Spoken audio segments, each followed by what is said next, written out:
የዘራሽው ነው መልሰሽ እያጨድሻለሽ።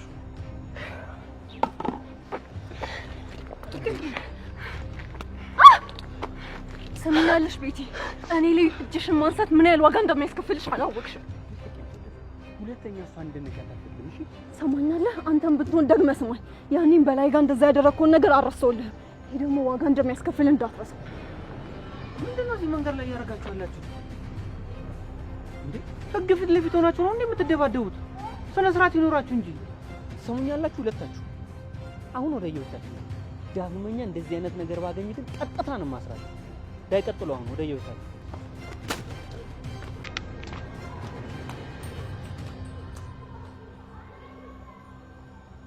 ይህ ቤተሰብ ጦርነት ነው እንዲያወጀው።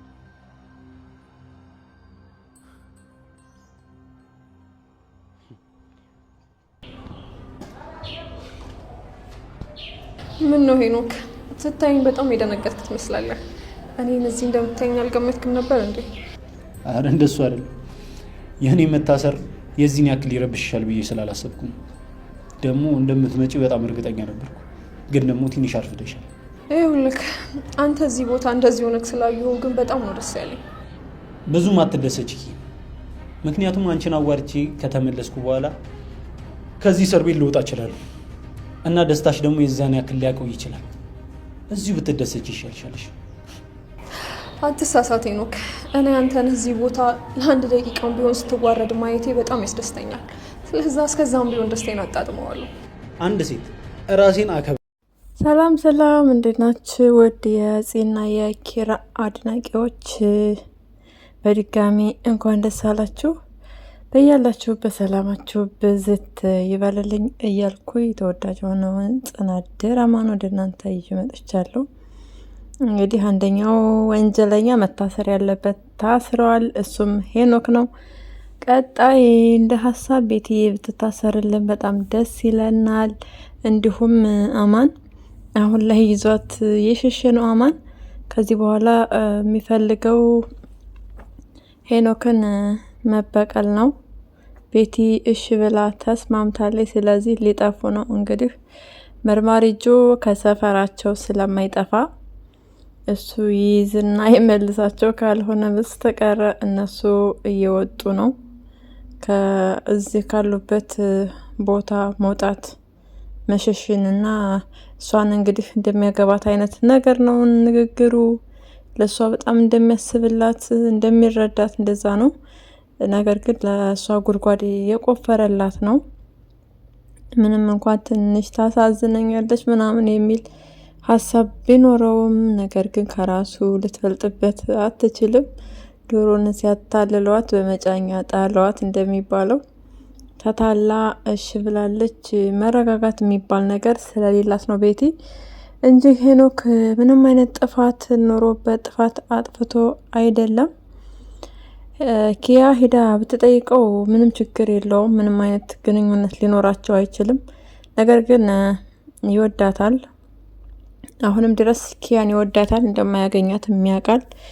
የሚፈልገው መበቀል ነበረ። እሱን እንግዲህ ተበቅሎ እንደማይፈልጋት ነው የነገራት። ያ ማለት ግን አይወዳትም ማለት አይደለም። ምክንያቱም አግብቷት ለመኖር እናቷ ፈቃደኛ አይደለችም። እንዲሁም ኪራ ፈቃደኛ አይደለም።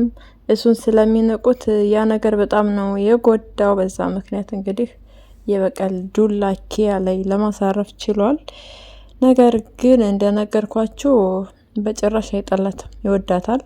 ባለፈው ቀለበቱን ያወለቀላት ያው አንደኛ ጋብቻውን ለመደበቅ ብቻ አስቦ አይደለም፣ እንዳገባ እንድታቅ አይፈልግም። የቀረው እድል ካለ መጠየቅ ይፈልግ ነበረ።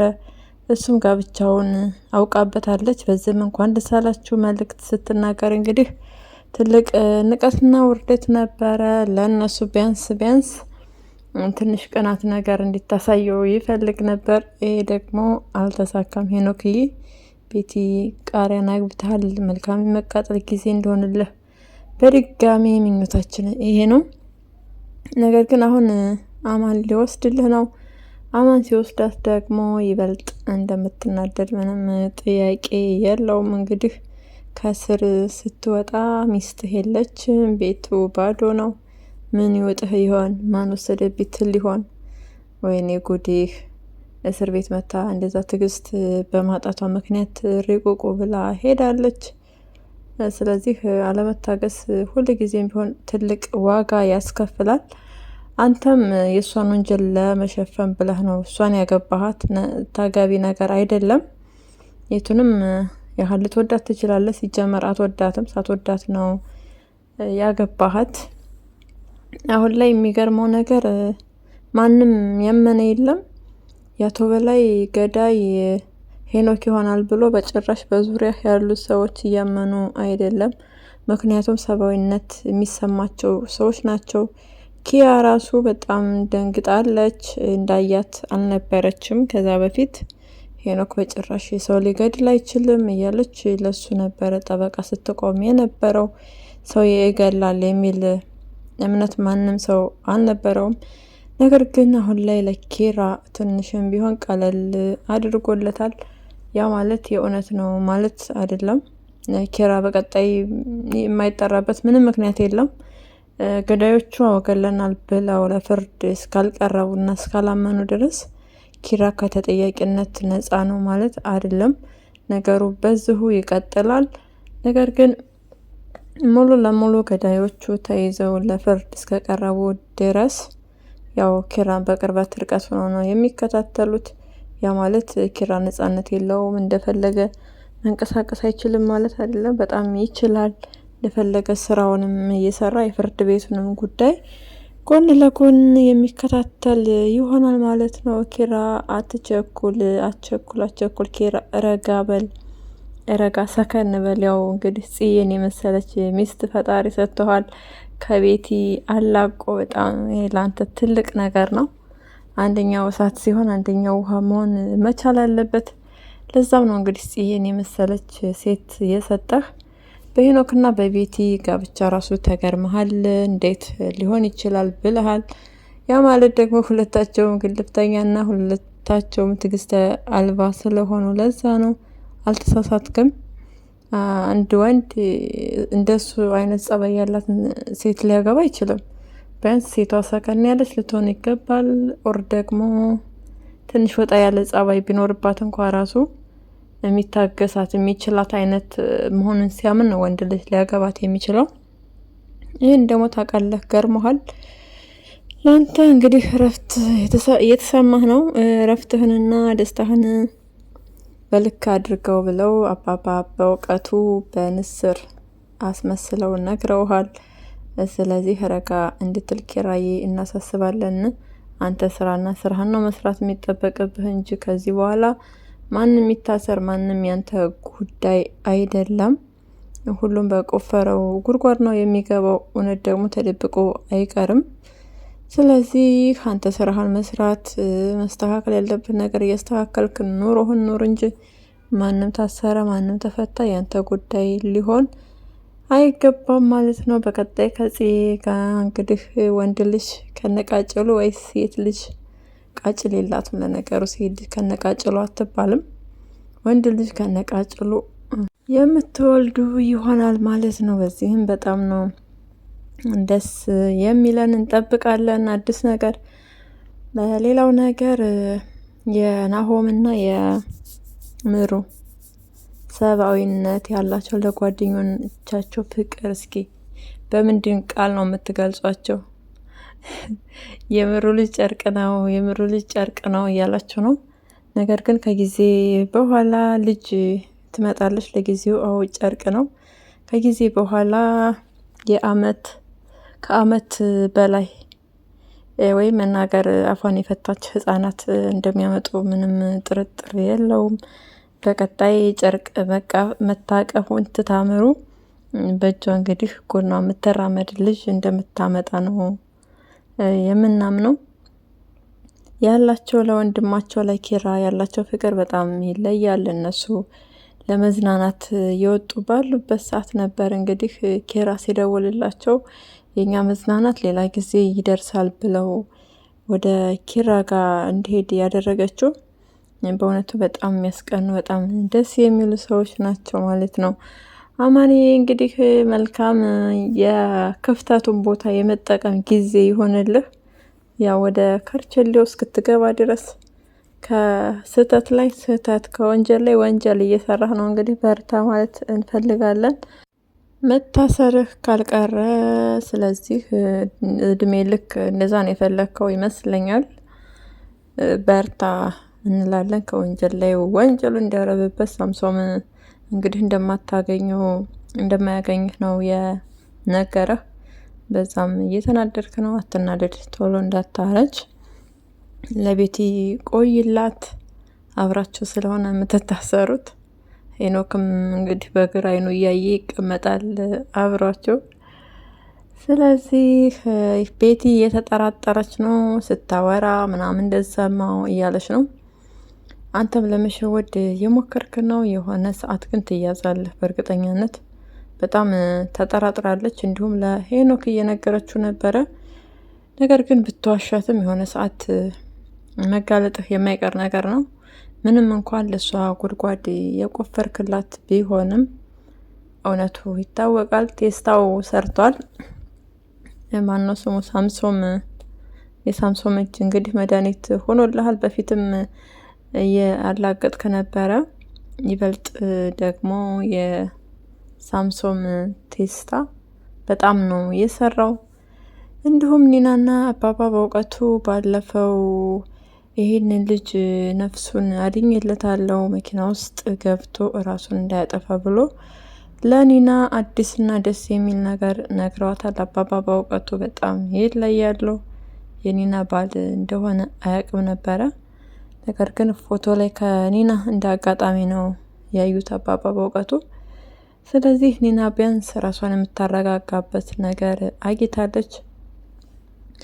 ኒና ራሷን ብትችልና ራሷን ተቻችላ ራሷን አቋቁማ ብትኖር ምን ይመስላችኋል ኮሜንታተሮች? ኒና እንዴት ነው መቀጠል ያለባት የሚለውን ሀሳብ አስተያየታቸውን ኮሜንት ላይ እስኪ ያስቀምጡልኝ። በሷ ጉዳይ ላይ ማለት ነው።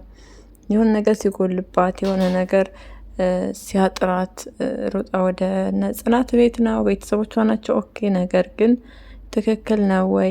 እኔ ሁል ጊዜም እንደምለው ቤተሰብ ጋር ባትሄድ መልካም ነው።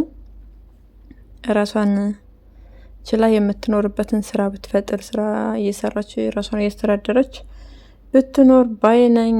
ነገር ግን እሷ መስራት የምትፈልገው ስራ ሌላ ነው። ሌላ ስራ ሲገኝላት ደግሞ አትፈልገውም። የጉልበት ስራ ሰርታን ማምጣት በፍጹም እንደዛ አይነት እቅድም ሀሳብም የላትም። ኒናዬ ስራ ይዘሽ ማየት እንፈልጋለን። ራስሽን ችለሽ እንድትኖሪ ምኞታችን ነው። ኪያና ቤቲ መደባደባቸው ከፖሊስ ጣቢያ ግቢ ውስጥ አግባብ ነው ወይስ አግባብ አይደለም? ቤቲ ትዕግስት ትንሽ አጊታለች ይመስለኛል። ምግቡን አለመድፋቷ በጣም በቃ ራሷን ተቆጣጥራለች። ለነገሩ መቀቀል ወጥ መቀቀል ምናምን እንደዛ ነበረ።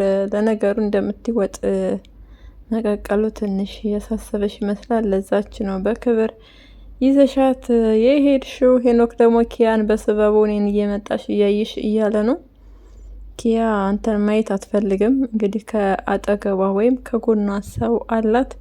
እሱም መቀበል አለመቀበል የራሷ ድርሻ ፋንታ ነው። በእርግጠኛነትና እርግጠኛ ሆነን የምንናገረው ነገር ጠበቃ ዮሴፍን ትቀበለዋለች። ሀናና ኤደን እያሳሰባቸው ነው። ትቀበለው ይሆን ወይ ወይስ እምቢ ትል ይሆን ወይ? እየገባት አይደለም። እሱ ግን የፍቅር አይኑ ያስታውቃል እያሉ ነው። እንግዲህ ኪያዬ ይሄንን ካሳለፍሽ በጣም ይቅርታ፣ ከዚህ የተሻለ እንደማታገኝ እርግጠኛ ሆነን እንነግርሻለን። ላንቺ ጠበቃ ዮሴፍ እና ጠበቃ ዮሴፍ ብቻ ነው ባል የሚሆንሽ። ደፋ ቀና እያለ ነው ኪራን ነጻ ለማድረግ። እንግዲህ ከመርማሪ ጆ ጋር ንግግር አድርገዋል። መርማሪ ጆን በጣም ይለያል። ትህትናው ገለልተኛ በሆነ ወገን የተሰራና የተያዘ ጉዳይ እንደሆነ በትህትና ገልጾለታል። ነገር ግን ከኪራ እህት ጋር ፍቅር እንደያዘው አላወቀም። ነገሩ ያው መርማሪ ጆም እንደ ቤተሰብ ነው የማያቸው። እዚ ጋ ስራው ላይ ያው እንደ ገለልተኛ ወገን ነው። ከዛ ጀርባ ደግሞ የቤተሰብነት ስሜት አለው። ማንን ይወስድ ይሆን? በእርግጠኛነት ኪያና መርማሪ ጆ ይገባሉ። በቀጣይ የነሱን ሰርግ እንግዲህ እንጨፍራለን። በጣም ደስ ይለናል። ሀኒ በጣም የዋህ ልጅ ነች። ያው ኪራን እንድትቆጣኝ ፈልጋለሁ፣ ቁጣህ ናፍቆኛል ምናምን ስትለው ነበረ። የዋህነቷ ደግሞ የሷ በጣም ይለያል። ኪራ ዞሮ ዞሮ ወንድሟ ነው፣ በቅርብ ቀን የሚታወቅ ይሆናል። አብዛኞቻችሁም ኪራ ወንድሟ ነው እያለችው ነው። ምንም ጥርጥር የለውም። በቀጣይ የምንጠብቅ ይሆናል። እንግዲህ ሁላችንም ደስ የሚለን ምክንያቱም ሀኒ ፍቅር ማግኘት አለባት። ፍቅር ሳታገኝ ነው የኖረችው። በእንጀራ እናት እየተገፋች እንደዚሁም እህቶች በምትላቸው ወንድሞች በምትላቸው ሰዎች በጣም ግፍና በደል እየደረሰባት የኖረች ሰው ናት። እንግዲህ ቀጣይ ህይወቷን በፍቅር በትዳርም በኑሯ ከትዳር ውጭ በሚኖራት እንግዲህ እስክታገባ ድረስ ፍቅር ታገኛለች። ኪያም በስጋ ባትዘመዳትም ዞሮ ዞሮ የወንድሟ እህት ስለሆነች ለሷም እህቷ ነች። በጣም ነው ደስ የሚለው። ሀኒዬ እንኳን ደስ አለሽ። ደግሞ በቅርብ ሁለታችሁም አውቃችሁ ተቀላቅላችሁ የምናይበት ቀን ይናፍቀናል። ጽዬም ባሏ ስለተፈታላ በጣም ደስ ብሏታል። በጧት ተነስታ ቁርስ እንግዲህ ጉድ እያለች ነው። ባልየውም አይኔ ሚስቴን እያየሁ ነው፣ እዚሁም መሆን ከኩሽና አልወጣም እያለ ነው። የምግቡ ሽታ ውጡ ውጡ አይልም አይደል ኪራ? የምግቡ ሽታ ውጡ ውጡ ስለማይለዛ ነው። በቃ የጽ ውበትም እንደዛው አይን አያዞርም። ያው እንረዳሃለን እንግዲህ። ነገር ግን ደግሞ አታብዙት እሺ፣ አታብዙት። እነ ሰኒና እነ ኪያ ካዩ ጥሩ አይመጡም። ኪያ እንኳን ምንም አትልም። ሰኒና ኒና ያለቅሳሉ። ስለዚህ አታብዙት ኪራና ጽዬ፣ እንዲሁም ምሩና ናሆምም ተው በልክ አድርጉት። እኔ በልክ አድርጉት ብያለሁ። ለዛሬው ያዝንላችሁ ቪዲዮ ይሄንን ይመስላል። በሌላ ቪዲዮ እስክንገናኝ ድረስ መልካም ጊዜ እንዲሆንላችሁ እመኛለሁ። ለቤቴ አዲስ ከሆናችሁ ደግሞ ሰብስክራይብ፣ ላይክ እንዲሁም ሼር በማድረግ ቤተሰብ ሆኑ። ሀሳብና አስተያየታችሁንም ኮሜንት ላይ ጻፉልኝ። እናመሰግናለን።